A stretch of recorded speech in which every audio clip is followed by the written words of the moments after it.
కాంగ్రెస్ ప్రభుత్వంపై BJP MP కొండా విశ్వేశ్వరరెడ్డి తీవ్ర విమర్శలు చేశారు. రాష్ట్ర ప్రభుత్వం గొప్పలకే పరిమితమైందని, క్షేత్రస్థాయిలో చేసిందేం లేదన్నారు. వరంగల్ సభలో రాహుల్ ఇచ్చిన మాట నిలబెట్టుకోలేదని మండిపడ్డారు. మంత్రి ఉత్తమ్ అన్ని ఉత్తుత్తి మాటలే మాట్లాడారని విమర్శించారు. రాహుల్ తెలంగాణను మోసం చేశాడని రేవంత్ చెప్పకనే చెబుతున్నారన్నారు. తెలంగాణకు ప్రధాని మోదీయే దిక్కని రేవంత్ అనుకుంటున్నారని పేర్కొన్నారు.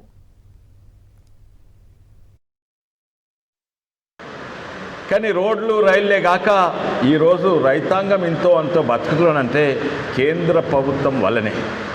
ఉత్తమ్ కుమార్ రెడ్డి అంటారు మా ప్రభుత్వము రైతు పక్షమని. మళ్ళీ రైతు పక్షం అంటే మీరు ఇచ్చిన మాట ఎందుకు పెట్టుకుంటలేరు? మీరు మీ అధ్యక్షుడు రాహుల్ గాంధీ ఉన్నాడు కదా, మీ ముఖ్యమంత్రి చెప్పకనే చెప్తుండేందంటే రాహుల్ గాంధీ తెలంగాణ రైతాంగానికి ద్రోహం చేసిండని మీ ముఖ్యమంత్రి చెప్పకనే చెప్తుండు.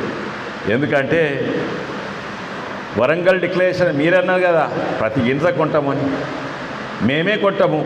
అప్పుడు ఛత్తీస్గఢ్ కాంగ్రెస్ రాష్ట్రం ఎట్లయితే ఛత్తీస్గఢ్లో కొంటున్నామో ఇక్కడ ప్రతి గింజ కొంటామని మీరే చెప్పిండ్రు వరంగల్ డిక్లరేషన్లో. ఇప్పుడేమో కేంద్రం కొనమంటుండు.